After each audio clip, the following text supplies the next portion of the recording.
All right, let's start with the star of this dish, the carrots.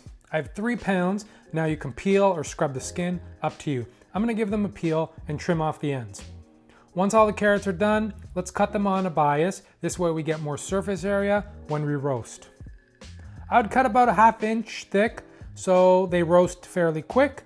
Once done, place in a bowl and then grab 1 red onion and just quarter or slice into segments and place in the bowl.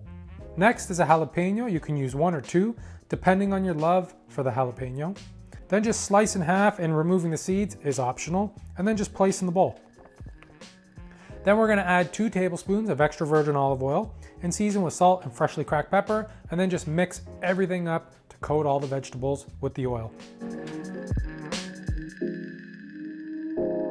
Then place on a baking sheet lined with parchment paper and space everything out the best you can. You may have to double up on the baking sheets, and then we're just gonna place in the oven at 425 for 30 to 40 minutes, depending on your oven and how thick you slice those carrots. And don't forget to give them a shake or a flip halfway through cooking. Now we can slice up 2 to 3 cloves of garlic and then just set that aside, and then finally grate 1/2 to 1 tablespoon of fresh ginger. And nothing beats the smell of fresh ginger. It's so good. What I love about this soup is the coconut milk you add at the end. So creamy and delicious. Now, I made the mistake of getting coconut cream, which is much thicker, as you can see here. I just thought I was grabbing coconut milk, but not to worry, because the coconut cream still worked and the soup was delicious. So I guess it doesn't matter what you grab for this recipe, coconut milk or cream.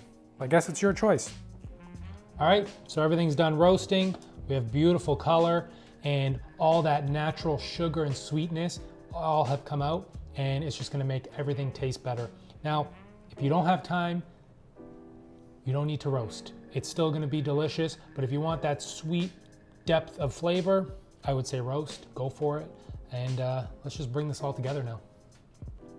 Now in a large pot on medium to high heat, we're gonna add 3 tablespoons of extra virgin olive oil and 3 tablespoons of unsalted butter. As the butter starts to melt, we're gonna add the garlic and the ginger, season with a little bit of salt and freshly cracked pepper, and then add 1 tablespoon of smoked paprika and mix and saute until the garlic is tender and the ginger is fragrant. Then add all the roasted vegetables into the pot, along with 900 milliliters or 5 cups of vegetable stock, and then cover with a lid and bring it to a boil. Once all the flavors have met and have become friends, let's kill them with an immersion blender or a blender until you get a nice, smooth, creamy consistency. If you used a blender, make sure to let the steam escape to avoid any explosions, and start the speed on low and then bring it up to high. Once done, add the soup back to the pot, and then add in the coconut cream or milk and mix it in and let it simmer for about 10 minutes, stirring often. And then give a taste, adjust any seasonings, plate it up, garnish with some freshly cracked pepper or any roasted carrots that are left over, or whatever else you like, and bring it to the table. That's good soup. And roasting those vegetables, especially the carrots, really bring out their sweetness, and then you're just gonna balance it out with the jalapeno and ginger, and then bring it all together with that coconut milk. Can't go wrong. This is a great soup on a cold day. So I hope you give this a go. And as always, the full recipe is in the description below. Please like and comment. Don't forget to hit that subscribe button. And until next time, ciao.